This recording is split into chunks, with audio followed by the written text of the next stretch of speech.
Hola a todos, gracias por asistir a la clase de biología de 10º año el día de hoy. Vamos a ver temas como hábitat, nicho ecológico, su relación, tipos de nicho y temas como fragmentación de hábitat y pérdida de hábitat.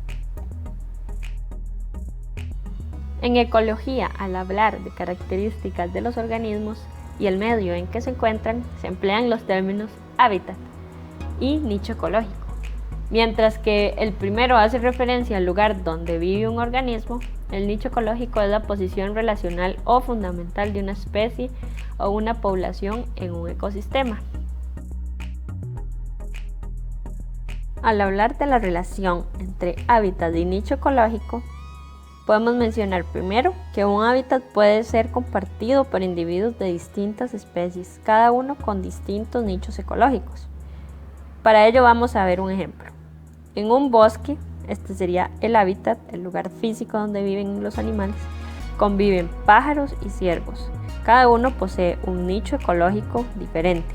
En el caso de los pájaros sería la copa de los árboles y el sotobosque sería para el caso de los ciervos.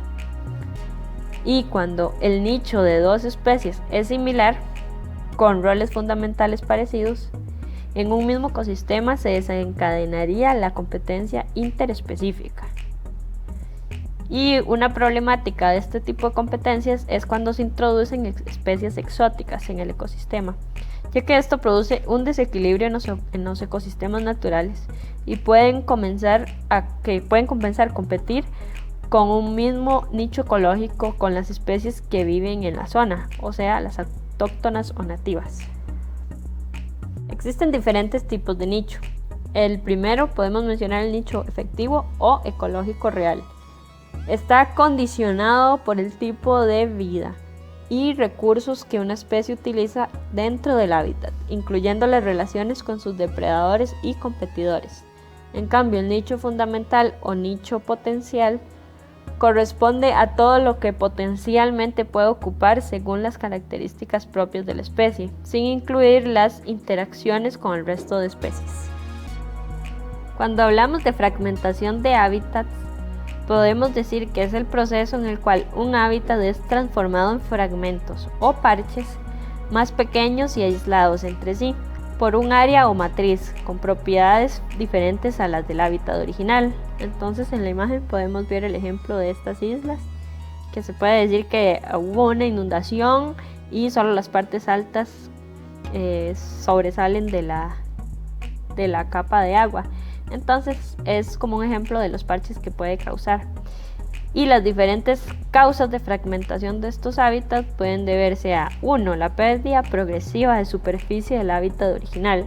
2. La subdivisión creciente del hábitat remanente. O 3. El incremento de la relación perímetro-superficie en dicho hábitat. La fragmentación de hábitat también genera consecuencias.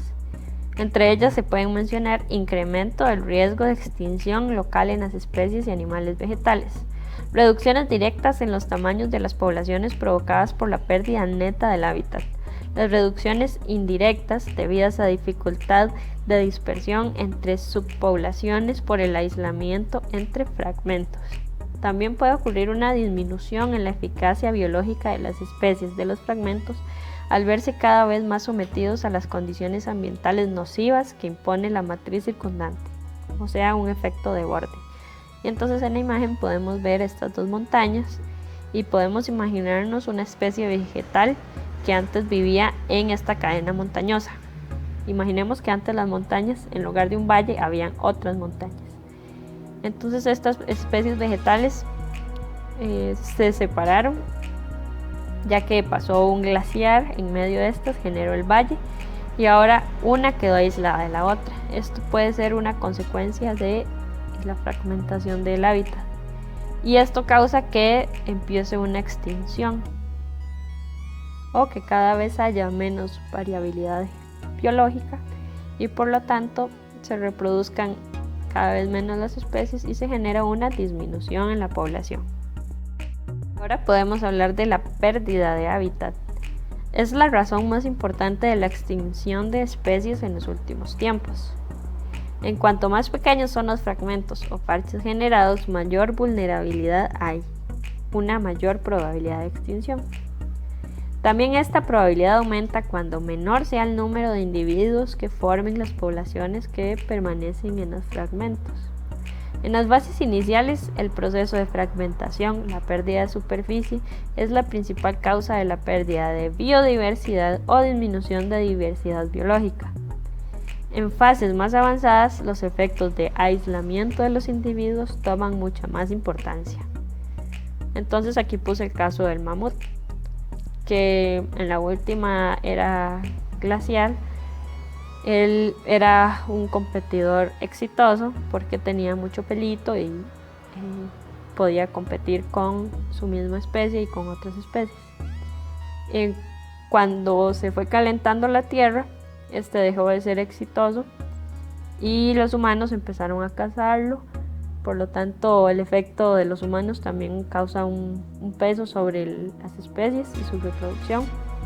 Fueron cazándolo, entonces fueron quedando como en parches, fragmentaron su hábitat y se fue extinguiendo. Ahora, a modo de resumen, vamos a dar una pequeña historia. Entonces, en un lugar en el Océano Pacífico Norte vive una familia de nutrias. Estas nutrias comen erizos de mar y viven en un bosque de kelps, donde también viven caracoles, cangrejos y patos. Ellos son semiacuáticas, entonces viven en el agua y en la tierra también. Un día el nivel del agua subió y las nutrias que antes vivían en el bosque de kelps decidieron migrar hacia otro sitio porque su hábitat fue cada vez más reducido.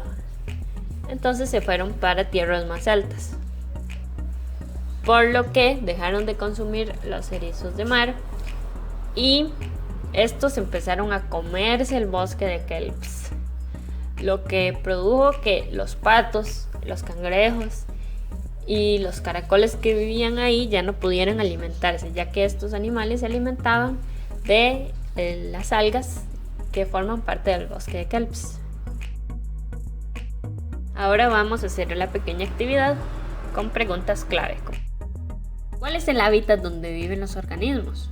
¿Cuál es la especie clave del ecosistema y por qué? ¿Qué causó la fragmentación del hábitat?